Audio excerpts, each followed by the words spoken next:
오늘 월요일입니다. 오늘 한 주가 시작하는 첫날이죠. 여러분들의 마음이 기대감, 또 오늘 하루를 살면서, 이 한 주를 살면서 하나님의 은혜가 충만하게 되게 해달라는 그 간절한 마음, 소망을 담아 우리 같이 예배를 드리도록 하겠습니다. 기도하겠습니다. 좋으신 하나님 감사합니다. 한 주를 시작합니다. 시작하는 한 주가 두려운 사람도 있을 수 있습니다. 오늘은 어떻게 보내야 할까? 내일은 내가 감당할 수 있을까? 염려하는 마음이 많이 들어오는 사람도 있을 수 있습니다. 하나님, 염려나 두려움은 하나님이 우리에게 말씀하신 것이 아닙니다. 하나님은 우리에게 평안하라, 기뻐하라, 기대하라, 감사하라고 말씀하십니다. 우리가 오늘부터 시작하는 이 한 주를 하나님의 말씀 그대로 산다는 것, 그 삶을 누리며 살게 하여 주시옵소서. 예수님의 이름으로 기도합니다.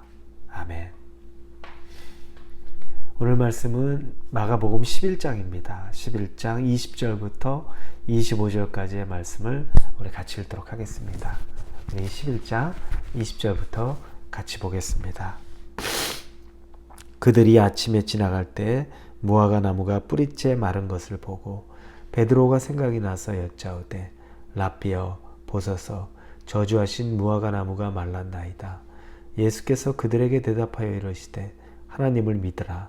내가 진실로 너에게 이르노니 누구든지 이 산더러 들리어 바다에 던져지라 하며 그 말하는 것이 이루어질 줄 믿고 마음에 의심하지 아니하면 그대로 되리라.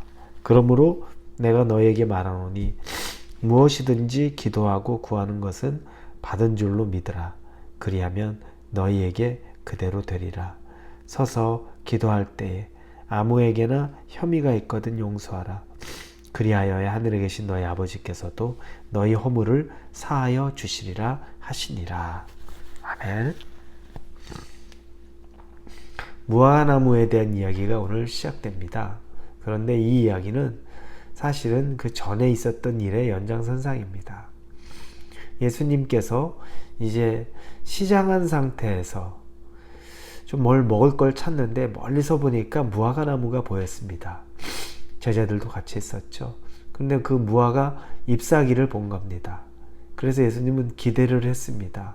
그 무화과 나무에 열매가 있을 수 있겠구나 라고 생각하고 가까이서 가서 열매를 따먹으려고 하니까 무화과 잎사귀만 무성했지 열매가 하나도 없습니다. 그때 예수님께서 그 무화과 나무를 저주했습니다. 영원토록 내게서 열매를 따먹지 못하리니 너는 이제 앞으로 영원토록 열매를 맺지 못할 것이다 라고 저주를 합니다. 그런데 이 이야기가 11장 12절부터 14절까지 나오는 내용입니다. 그런데 그때 한 가지 내용이 뭐냐면 무화과의 때가 아님이라 이렇게 나옵니다. 사실 그때 예수님이 무화과 나무에게 열매를 찾았는데 그때는 무화과 열매가 맺힐 때가 아니라는 거예요. 그런데 무화과 맺힐 때가 아닌데 열매 맺지 못한다고 해서 그 무화과를 저주하는 거. 그 예수님이 좀 괴팍한 분 아닌가? 어떻게 그럴 수 있지? 자기 마음대로 아니야? 자연을 거슬러서 할 수 없는데 그렇게 한 것, 문제 있는 것 아니야? 우리 그런 생각을 충분히 해볼 수 있죠. 그러면서 예수님께서 이 저주를 말했는데, 그런데 그 저주의 이유는 사실은 비유입니다. 열매가 없으면 그냥 애초에 열매가 없는 것처럼 보이면 되는데 잎사귀는 무성했어요. 그러니까 열매가 있을 것처럼 포장이 되어 있다는 거죠.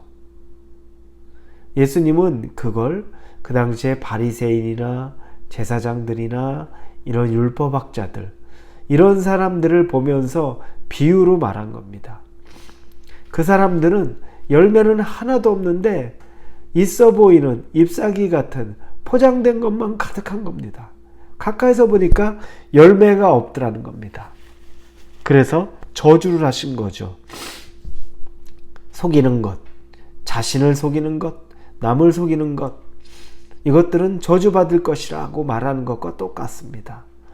그런데 그 이야기를 했는데 며칠이 지나고 나서 베드로가 예수님이 말씀하신 그 무화과 나무를 봤는데 정말 뿌리부터 말라 있었다고, 오늘 본문의 20절에 베드로가 그 이야기가 생각나죠. 그래서 예수님에게 말합니다. 무화과 나무가 진짜 그렇게 말랐습니다. 예수님 말한 대로 됐습니다. 라고 하면서 22절에 보니까 갑자기 예수님이 하나님을 믿으라 라고 이야기하면서 믿음과 기도에 대해서 이야기를 합니다.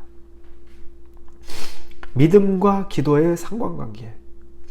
기도를 하는데 기도를 그냥 해도 돼, 들어주면 좋고 안 들어주면 안 되고, 이게 아니라 내가 기도한 건 이미 이루어진 걸로 믿으라는 겁니다. 의심하지도 말라는 겁니다. 왜 갑자기 이 얘기를 하실까? 무화과 나무와 또 무슨 상관이 있을까? 예수님이 무화과 나무에 저주를 했을 때 그건 선포한 겁니다. 그렇게 됐으면 좋겠다. 에이, 나 속상하게 했으니까, 배고팠는데 나 실망하게 했으니까 너 망해버리면 좋겠다, 말라버리면 좋겠다, 이게 아니라 예수님은 그때 선포를 한 겁니다. 너는 마를지어다, 마를 것이다, 반드시 말라라 라고 선포한 겁니다. 그 이야기를 이 베드로에게 해주는 거죠. 이 연장선상입니다. 기도, 네가 기도할 때 내가 선포한 것처럼 네가 기도할 때 선포해라. 믿음으로 기도해라. 되도 그만, 안 되면 어쩔 수 없는 거, 그게 기도가 아니다. 우리 23절 24절 한번 같이 읽겠습니다. 내가 진실로 너에게로 오노니 누구든지 이 산더러 들리려 바다에 던져지라 하며 그 말하는 것이 이루어질 줄로 믿고 마음에 의심하지 아니하면 그대로 되리라. 믿고 의심하지 않으면 그대로 되리라. 아주 강력한 믿음, 의심이 하나도 들어올 틈이 없는 믿음을 이야기합니다. 그리고 24절에 그러므로 내가 너에게 말하노니 무엇이든지 기도하고 구하는 것은 받은 줄로 믿으라. 그리하면 너에게 그대로 되리라. 도전이 됩니다. 저도 개인적인 기도 제목들이 있습니다. 그리고 좀 오래된 기도 제목들이 있죠. 특히 오래된 기도 제목을 가지면 그냥 계속 기도했는데 이루어지지 않는 거. 근데 기도를 안 하자니 뭐하고. 어제도 했는데 오늘도 또 하고. 근데 여전히 이루어지지 않고. 근데 이 말씀을 보니까 다시 생각하게 됩니다. 내가 그렇게 기도해야 될 것은 아니구나. 정욕으로 구하는 것이라든지 세상의 욕심으로 가득 찬 것이라든지, 그래서 하나님이 내 기도에 도저히 들어줄 수 없는 그런 기도가 아니라면, 하나님 보시기에도 합당하다면 내가 정말 믿음으로 기도해야 되겠구나. 내 필요라도, 내 필요한 것이 지금 너무 합당하게 그 필요한 것이 있다면 이미 준 걸로 믿고 기도해야 되겠구나. 이 마음의 결단이 다시 들더라고요. 좀 정신이 번쩍 드는 느낌이었습니다. 아, 기도를 푸념하듯이 그냥 되도 그만 안 돼도 그만, 절대 이렇게 하면 안 되겠다. 다시 내 기도를 점검하고 믿음의 기도, 선포의 기도를 해야겠다라는 마음의 결단이 들었습니다. 사랑하는 우리 성도 여러분, 여러분도 여러분의 기도가 믿음의 기도, 그냥 겉만 번지르한 그런 잎사귀만 달려있는 것이 아니라 열매 맺는, 열매가 있는 그 기도를 하실 수 있기를 바랍니다. 기도했다면 이미 이루어진 줄로 믿는 그 믿음의 기도를 할 수 있기를 예수님의 이름으로 축원합니다. 기도하겠습니다. 기도를 다시 생각해 봅니다. 주님, 믿음 없이 기도했던 것을 회개합니다. 믿음의 기도, 선포의 기도, 이미 기도한 것이 이루어진 것을 우리가 믿을 수 있는 그 마음, 굳건한 믿음이 있기를 원합니다. 함께하여 주옵소서. 예수님의 이름으로 기도합니다. 아멘.